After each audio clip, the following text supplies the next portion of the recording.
Thanks for choosing us. Let's begin with the National Petroleum Authority, as it is urging stakeholders in the petroleum downstream, especially dealers in the liquefied petroleum gas industry, to reassess the opposition to the newly introduced cylinder recirculation model. Speaking at this year's Ghana International Petroleum Conference in Accra, Chief Executive of the NPA, Dr. Mustafa Abdul Hamid, appealed for more support to make the policy a success. Ghana International Petroleum Conference deliberated on policy interventions that will develop the downstream petroleum industry nationwide. The idea of the cylinder recirculation model got a pushback from some stakeholders despite the government's assurance to deal with all concerns before going ahead with the policy. According to the Chief Executive of the National Petroleum Authority, Dr. Mustafa Abdul Hamid, the policy is being implemented in other jurisdictions as the safest form of distributing liquefied petroleum gas for domestic use. I would urge you to reassess your opposition to the CRM policy, because all across the world, very few countries still adopt a filling station concept as far as LPG distribution is concerned. All across the entire West Africa region, Côte d'Ivoire, Burkina Faso, Senegal, Togo, everywhere else, people are running the CRM model. I don't think that Ghana can afford to continue to lag behind. I think that it is important that we catch up with modern trends and to adapt to the flow. Minister of State at the Energy Ministry, Herbert Crapper, told journalists that government will continue engagements to get everyone on board. He believes that input from dealers will help shape the policy better. The cylinder recirculation model, if we're able to sustain it and it succeeded, would help to remove all the hazards of the alternative fuel sources for cooking, and also help us to build a cleaner environment and also ensure the health of the population. We can look at the question of taxes. The NPA, as you know, built up prices, putting into consideration the value chain and the build-up in terms of what has accrued to determine the final price. But I don't think that the private sector's concern is one that should be overlooked. It requires that the ministry brings the players around the table to listen to the concerns and address them. And this year's Ghana International Petroleum Conference is under the theme Petroleum Downstream, Building a Future for Growth, Efficiency and Sustainability.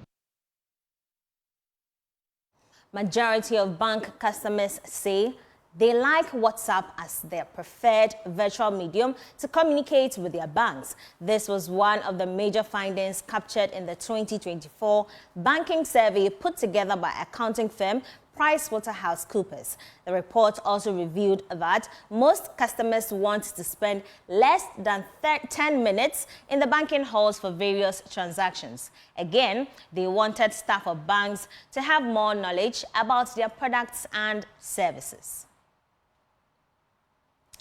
Moving on, the Ghana Revenue Authority has posted some 68 billion cedis as part of its 2024 mid-year review target.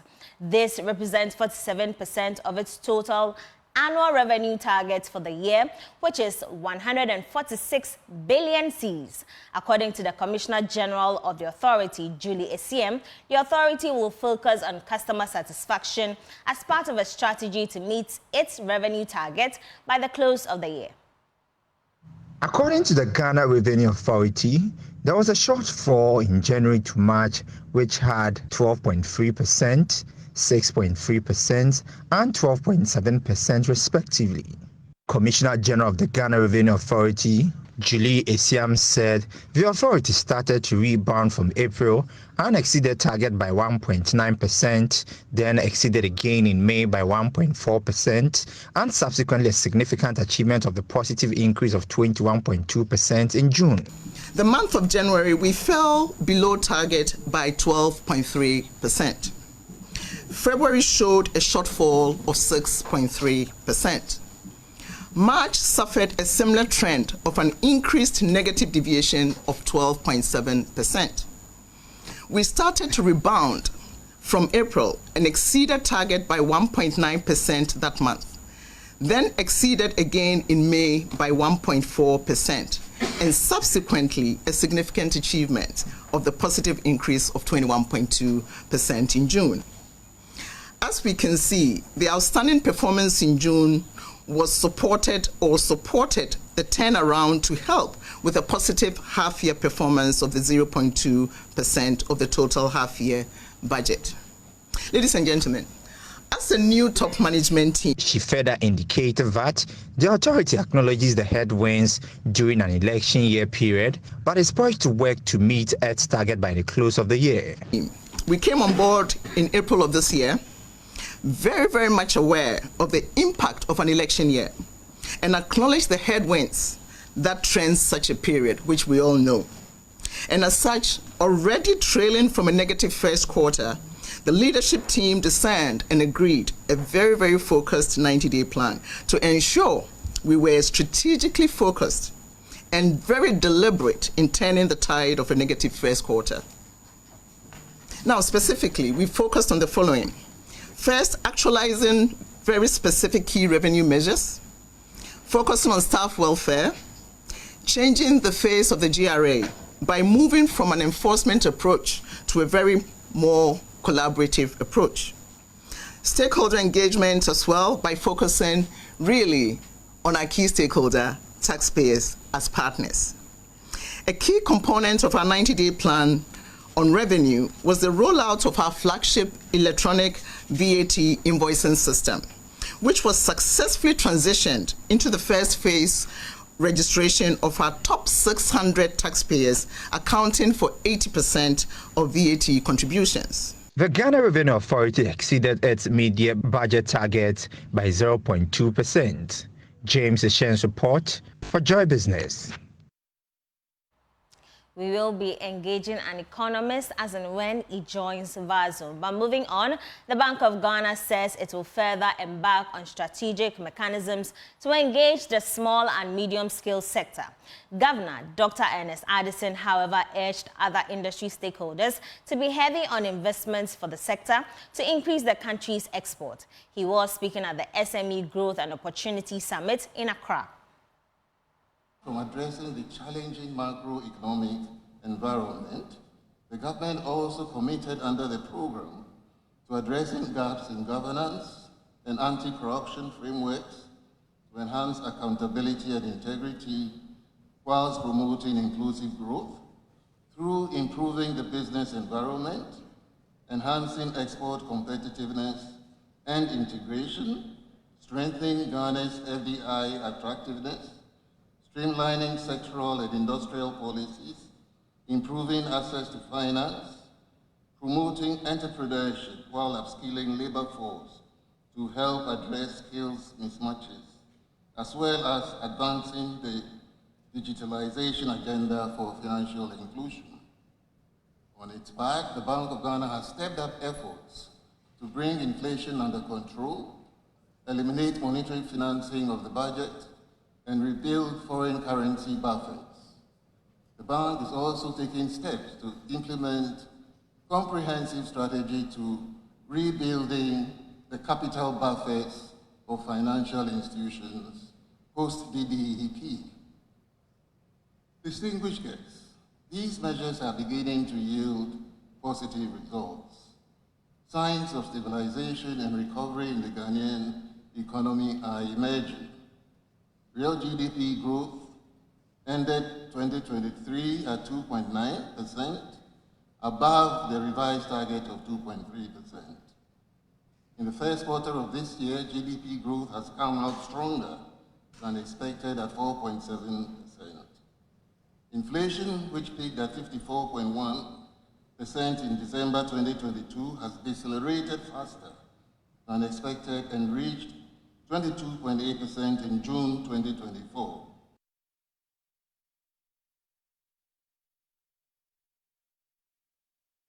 Let me take you back to our earlier story where the Ghana Revenue Authority posted 68 billion cedis as part of its revenue target for this year. Now let's get on phone and engage economist Dr. Edusa Akodie on this issue.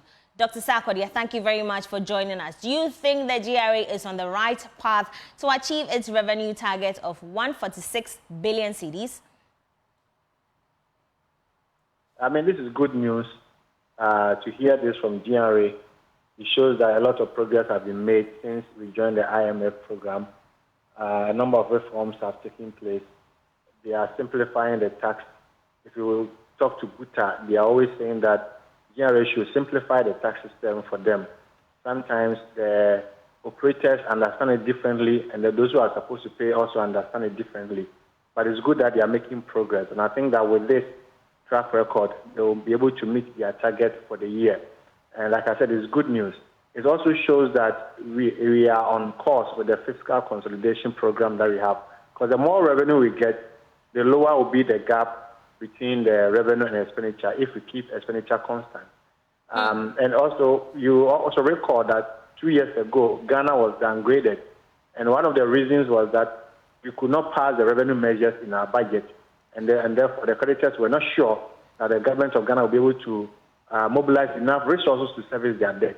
So if GRA is making this progress, it is something good and that we must celebrate and also tell them to do more and be on track.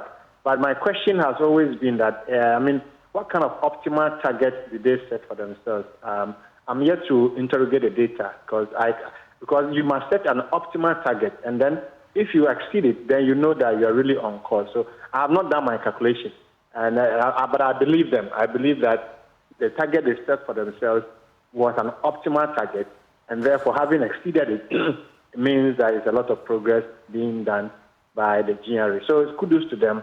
And we hope that they keep track and keep doing this.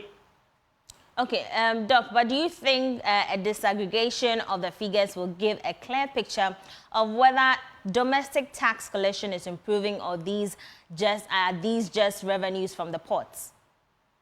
Yeah, you are right. I mean, we have to disaggregate to know which of the sectors are growing faster and which ones are growing slowly, so that it will inform policymakers on which areas to actually emphasize more. Like you said, if it's from international trade or it's from taxes or from non-tax revenue, is it from royalties, is it from e-levy, or which angle is it coming from? So we have to disaggregate. So we need the data. They must provide us with the details so that we will interrogate it and plot the graph and know which areas are growing faster and which areas are growing slowly, so that policymakers can intervene to address whatever issue there is.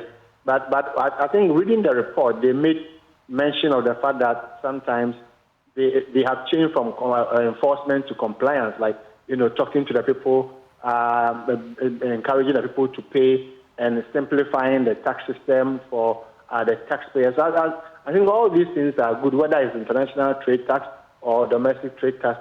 All these things are good. You have to simplify it and make the payments easy. It shouldn't cost the payer so much to pay tax. If it costs the person so much to pay tax, the person will not pay.